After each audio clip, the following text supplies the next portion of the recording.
Oi, oi, oi. Tudo bom, gente boa? Deus os abençoe e nos dê uma palavra singela, uma palavra simples. E eu quero ler em Mateus, no capítulo 12. Mateus, no capítulo 12, do verso 15 ao verso 21. Mateus, capítulo 12, verso 15 ao verso 21. Se você tiver acesso ao texto de Mateus, leia comigo, se não, apenas preste muita atenção. O contexto são os episódios de um dia de sábado, os escândalos que Jesus tinha provocado, segundo a tradição dos rabinos e dos anciãos e dos ultra-ortodoxos. Ele vinha quebrando a lei o tempo todo e agora, especialmente aos sábados. O sábado era um dia inteiro de pecado para Jesus, porque ele quebrava a lei.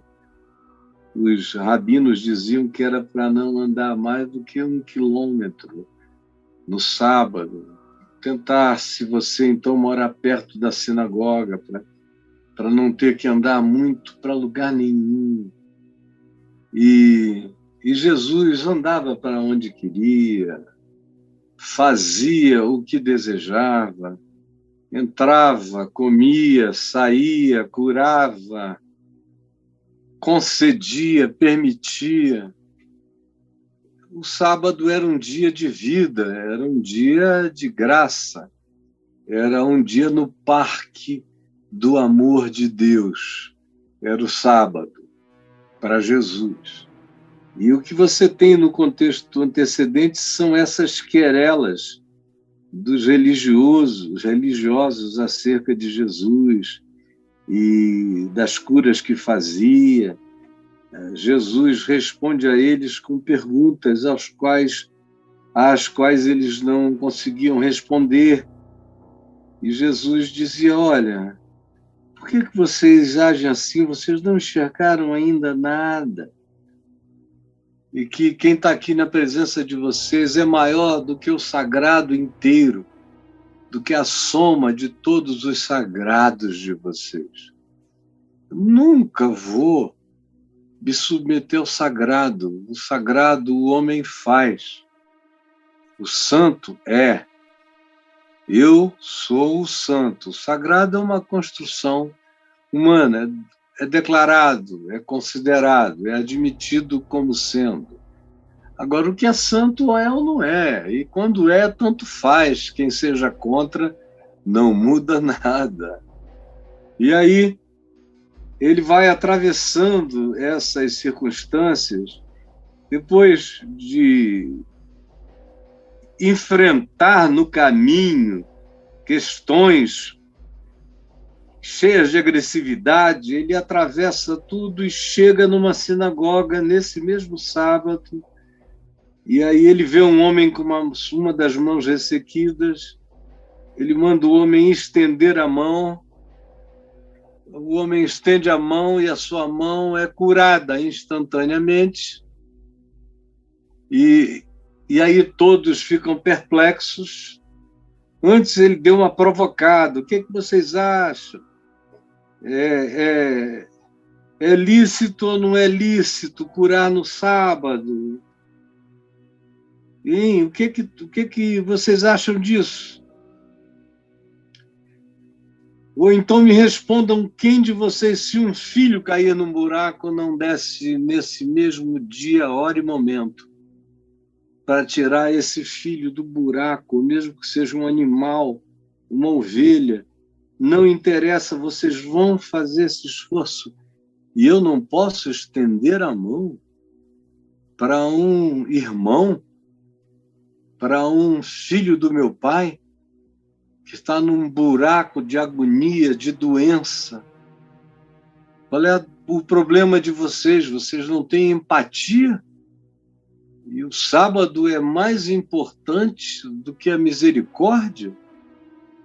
Aí eles ficavam com ódio e bufando, e quando Jesus devolvia a pessoa curada à vida, eles se retiravam para conspirar contra Jesus, vendo como é que eles criariam uma estratégia para tirar-lhe a vida. Eles não estavam brincando de vamos difamá-lo, soltar uma mulher pelada, andando, dizendo que ele agarrou ela. Não, eles sabiam que nada disso ia pegar. Então o negócio era matar. Se não matassem, ninguém o pararia, nem coisa alguma. Então, Jesus sabe disso, é o que diz o verso 15, Jesus, sabendo disto, afastou-se dali, porque Jesus não era anti-realidade, não era anti-história, não era anti-verdade. Jesus não era um negacionista de nada. Jesus sabia que os homens são capazes de muita maldade, e ele não tinha nenhuma ingenuidade nele. Puro de coração, sem nenhuma ingenuidade, ele sabia o que era a natureza humana. E aí, ele sabia como era, o que eles carregavam na mente, no coração, e afastou-se dali, porque não convinha viver com gente cheia de ódio e de raiva, e de tramas, de teorias de conspiração, gente que só fica pensando o mal dos outros, imaginando que seja o pior, que não dá um espaço, não dá uma folga para coisa nenhuma. Então, ele retirou-se dali. Não dá para ficar.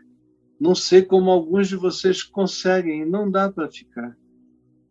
E aí se diz que ele se retirou dali, muitos o seguiram e a todos ele curou. E a todos ele curou. Não dá para ficar com quem só se deixa encher de ódio, de revanche, de inveja, de atitude contrária, de um espírito satânico. Satanás significa o adversário, um espírito adversário, adversário do bem, que chega para dividir, sempre dividindo. Diabolos é o divisor, Satanás é o opositor, adversário. Esse é o espírito.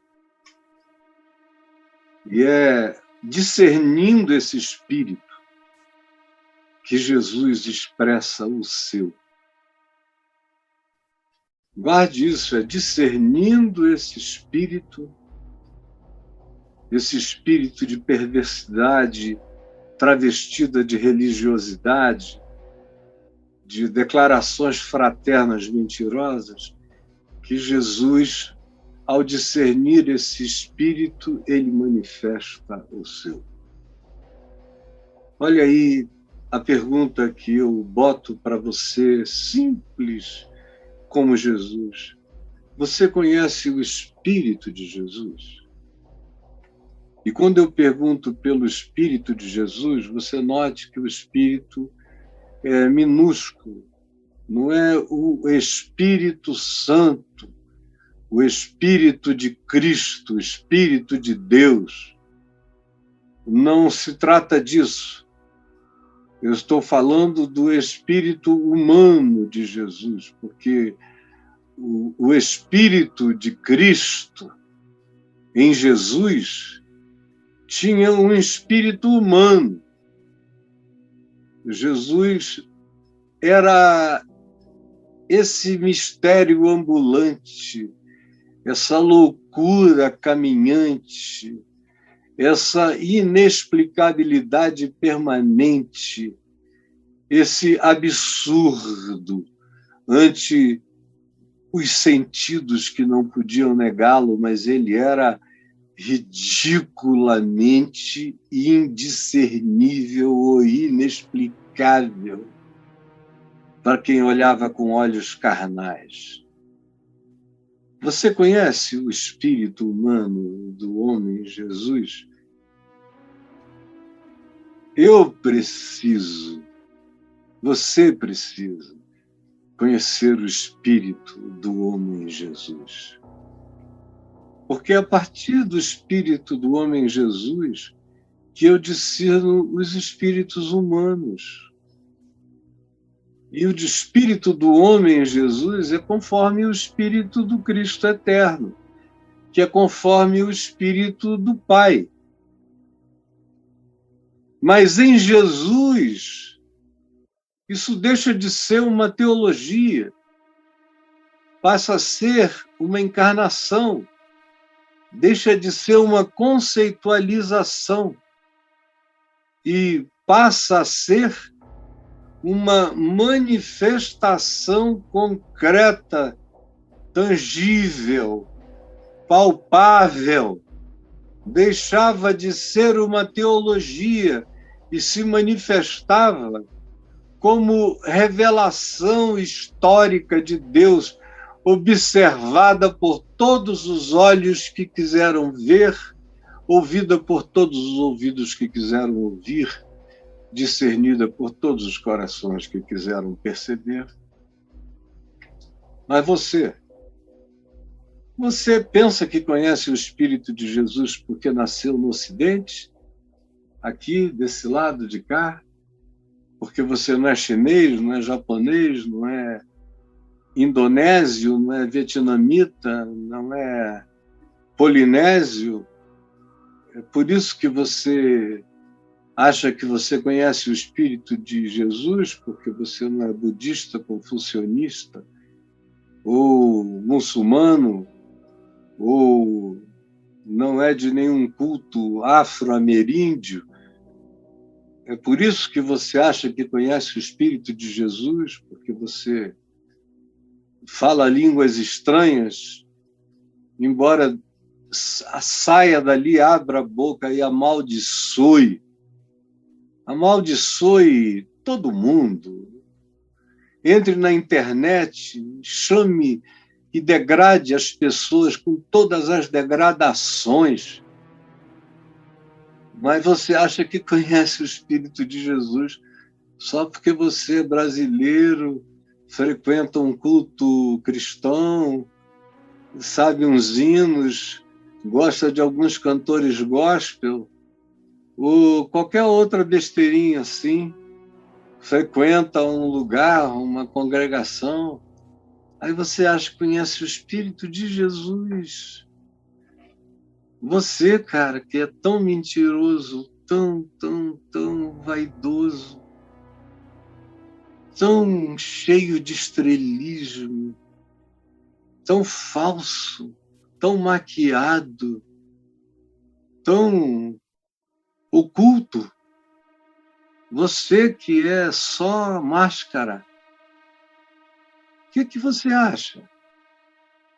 Você acha que Jesus se relaciona com a sua máscara? Com os seus chavões, com os seus jargões? Com as suas expressões de adoração e louvor? Quando você levanta as mãos, quando você chora sem uma lágrima, quando você canta sem nenhum louvor e adoração e gratidão sincera no coração, ou quando você só consegue expressar alguma alegria quando está com o dinheiro cheio, o bolso cheio de grana. Você acha que você conhece o Espírito de Cristo? Pelo amor de Deus, são essas as referências que você toma para se enganar, para andar mentindo para você mesmo, vida fora?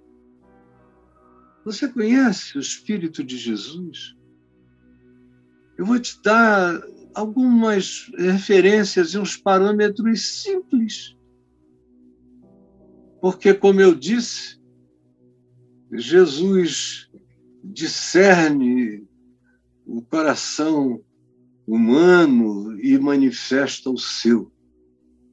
Ele está aqui, sabendo como eles eram, afastou-se dali. Mas aqueles que o seguiram, a esses ele curou. Ele se manifestou.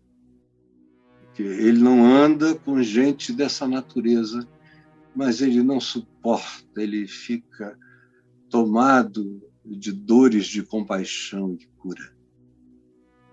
Então, primeira marca simples desse Espírito de Jesus que eu quero que você anote aí e guarde. Note isso, ele não fabrica publicidades.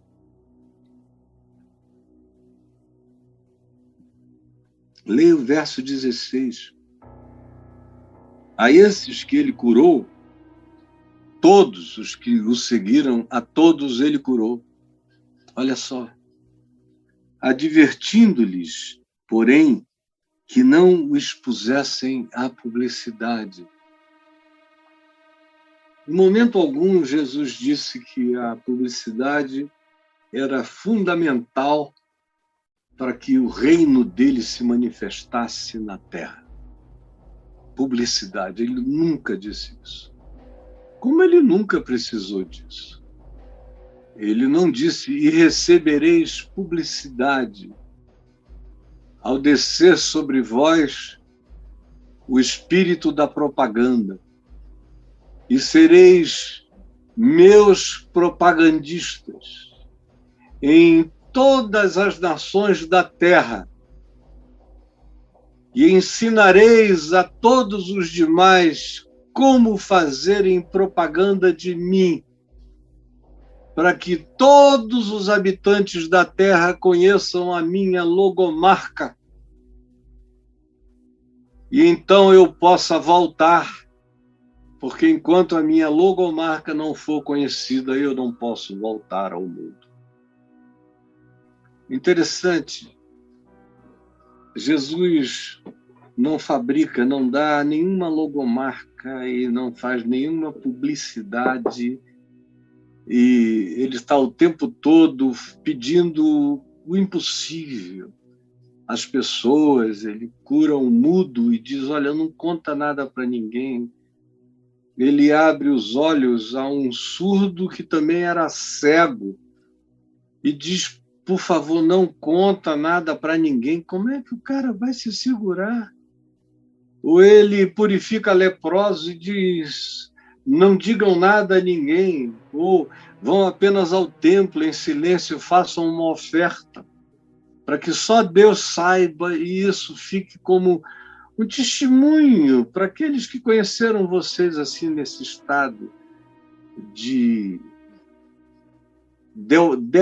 depauperamento orgânico e destruição.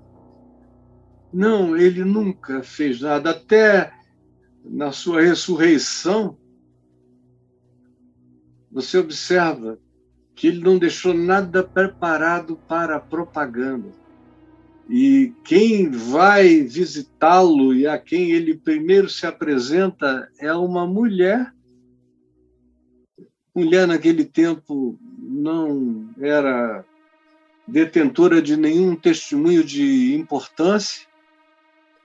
Até hoje ela não tem lugar na CPI, né? Tem que bater na porta para entrar. Aqui, nas igrejas, então, e lá em Israel do primeiro século, se você quisesse deixar um testemunho para ser não crido, mandasse uma mulher com um histórico, uma mulher jovem com um histórico. No caso de Madalena, ela tinha ficado possessa de demônios.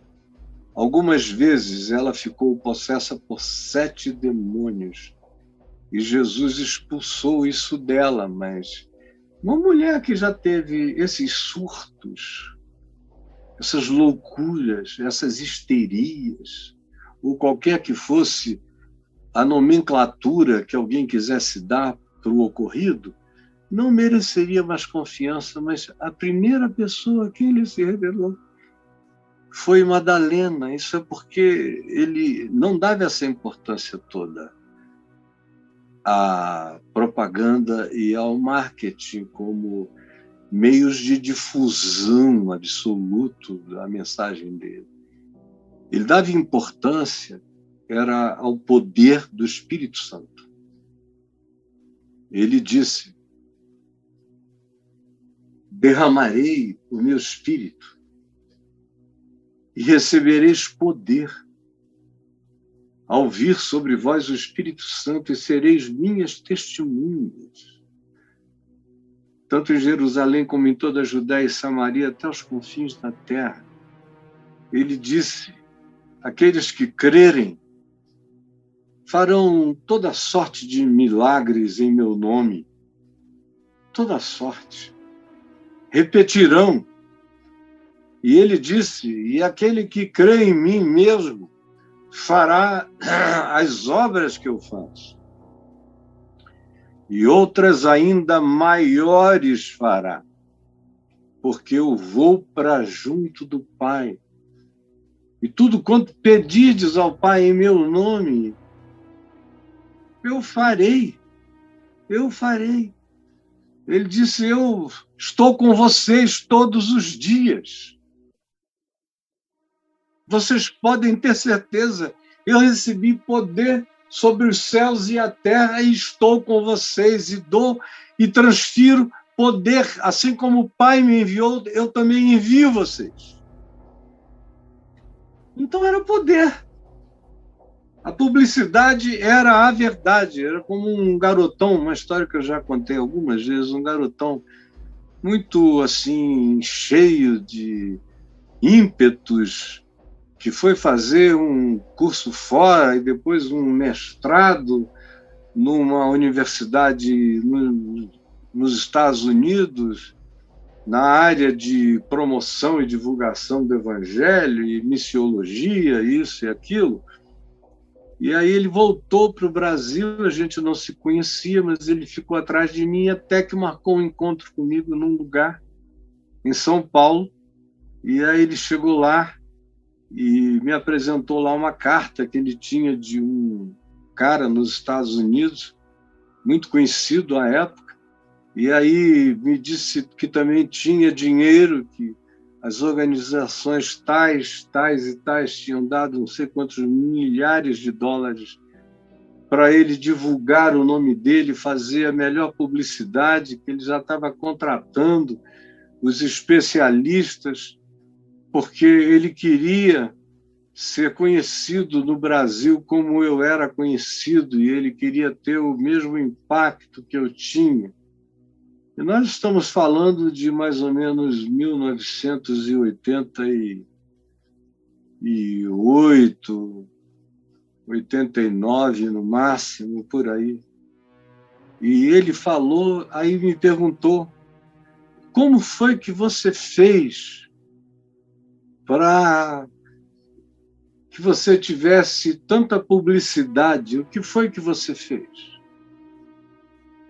Enquanto ele estava falando, eu estava pensando, eu digo, meu Deus, como é que uma faculdade teológica, que podia ser um instrumento maravilhoso de ensino sobre a natureza humana, sobre discernimento, sobre psicologia, sobre antropologia, sobre história profunda, arqueologia, sobre filosofia, sobre neurociência, sobre física e física quântica, que eu acho que seria uma das matérias mais importantes numa boa faculdade de teologia, e muito mais do que hebraico e grego, que você pega em qualquer Google da vida.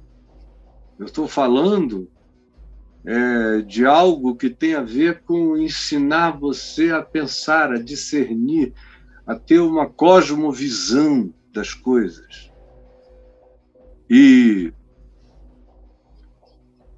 seriam matérias muito mais importantes, mas, ao contrário, você vê, em alguns lugares dos Estados Unidos, a ênfase é só publicidade, divulgação, promoção, levantamento de fundos, mais divulgação, mais promoção, porque se não houver publicidade, o evangelho não vai a lugar nenhum, porque poder não há mesmo, não é?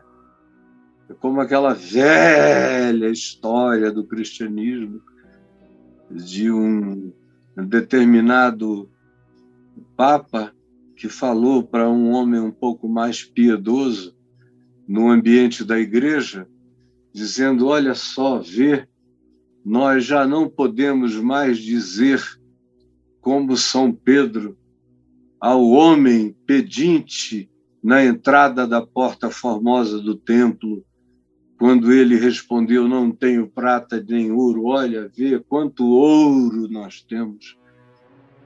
E o outro lhe disse: mas nós também não podemos mais dizer como Pedro: levanta, toma o teu leito e anda. Então, você veja, por que esse povo todo ficou desesperado na pandemia, querendo abrir os templos de qualquer maneira? Por causa da relação de publicidade com arrecadação. Sem arrecadação, a gente não pode fazer publicidade, sem publicidade, a gente não tem arrecadação. Publicidade a gente faz na televisão, arrecadação no templo. Não adianta falar no templo se a gente não tem o grande dragão para engolir o fruto da publicidade. O cristianismo, todavia, não existe sem publicidade.